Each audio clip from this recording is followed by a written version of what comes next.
안녕하세요. 저는 박재영이라고 합니다. 앞서 말씀해주신 것처럼 현재 우리나라는 다양한 정치인을 중심으로 팬덤 정치의 모습이 나타나고 있는데요. 안타깝게도 최근에는 이러한 모습이 조금 변질되어서 폭력적인 형태의 폭동으로도 이어져서 앞으로가 더 우려되는 상황입니다. 패널분들께서는 극단적으로 치닫고 있는 이런 상황을 조금 평화적으로 해결하기 위해서 어떤 해결 방안들이 좀 필요하다고 생각하시는지 여쭙고 싶습니다. 네. 아마 이게 뭐 팬덤 정치 자체는 하나의 현상일 수도 있으니까요. 그 자체 문제라기보다 말씀하신 대로 좀 변질돼서 좀 극단적으로 변화하는 그런 양상에 대한 우려를 얘기하신 것 같고요. 정치권의 책임이 있지 않겠습니까? 어쨌든. 예, 일단 여러 가지 측면이 있는데요. 그러니까 뭐 자세히 얘기할 수는 없겠고 짧게 얘기 드리면 일단 말씀처럼 일단 리더십이 일단 중요합니다. 그러니까 저는 제가 왜 아까 계속 지금 대한민국의 헌정주의 과제는 보수와 진보가 왜 힘을 합쳐야 된다라고 얘기하냐면은 제가 미국 정치를 전공하면서 가장 존경하는 분이 존 맥케인 보수 의원이십니다. 존 맥케인 의원은 자기의 팬덤, 자기를 지지하는 열정적인 지지자가 가짜 뉴스를 얘기하거나 상대를 적으로 할 때 단호하게 그 타운홀 미팅에서 난 동의하지 않는다. 제재한다는 말씀이시죠. 그리고 심지어 미국의 많은 리더들은 그랬을 경우 더 세게 당신은 나의 지지자가 아니다.까지도 얘기합니다. 이거는 민주당, 국민의힘, 한국의 모든 정당들에 해당돼야 되는 얘기죠. 그러니까 리더가 상대를 공격하는 건 쉽죠. 자기 정당.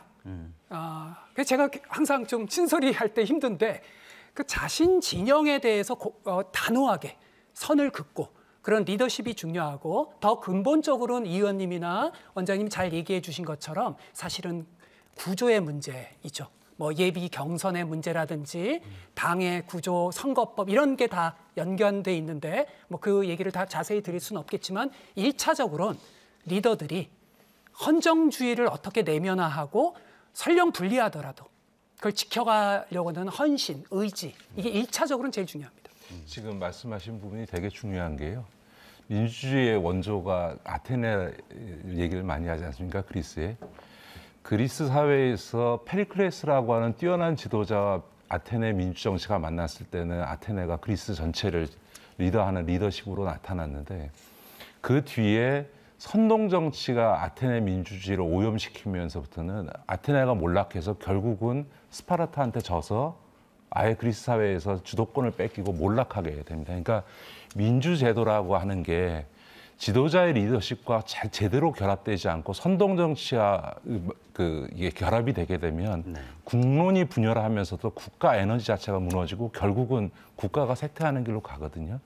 근데 제가 제일 위험하게 보는 것은 사실은 유튜브의 발달이라고 SNS의 발달이라고 하는 게 민주주의 발전의 역사에서 보면 표현의 자유를 확장하고 시민들 간의 소통의 공간을 넓혀주는 측면에서 보면 민주주의 발전이라고 봤는데 이게 극단적 선동정치의 수단화되기 시작하면서부터는 민주주의를 가장 위협하는 수단으로 나타나고 있거든요. 저는 표현의 자유에 대한 법적 제재를 하는 것에 대해서는 원칙적으로 굉장히 반대합니다. 제가 제 살아온 입장에서와는 전혀 반대지만 친일 반민족 행위자 처벌법 처음 나왔을 때 제가 예전에 참여연대 사무처장 할 때 반대했습니다.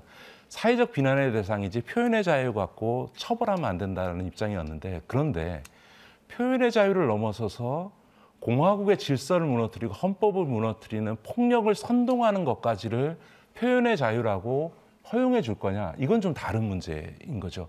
그런 점에서 보면 정말 이번 일을 계기로 해서 저는 우리 사회가 되게 표현의 자유를 옹호하시는 진보주의자들께도 말씀드리고 싶은 것은 이 표현의 자유의 수위를 어느 선에서 우리가 용인할 것이냐.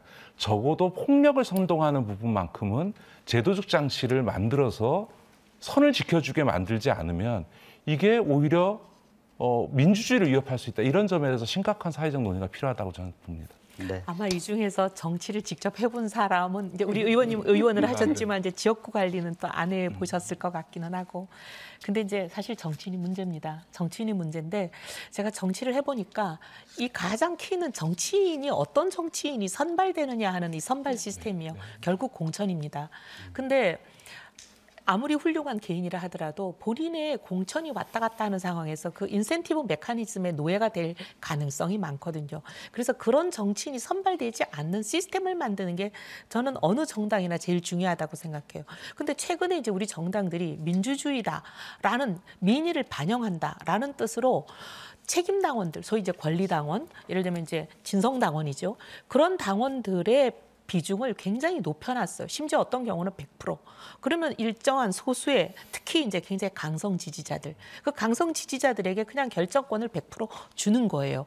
그러면 그 사람들은 그 강성 지지자들이 원하는 얘기, 강성 지지자들의 입맛에 맞고 오히려 한 발 더 나가는 얘기를 해야 본인이 선발이 되고 공천을 받고 당내 당권 경쟁에서 이기고 이런 여러 가지 이제 어떻게 보면 제가 보기에는 인센티브 메커니즘이 좀 왜곡이 돼 있어요. 근데 이거를 저는 양 정당이 공이 다 고치는 것이 저는 맞다고 봅니다. 같이 고쳐.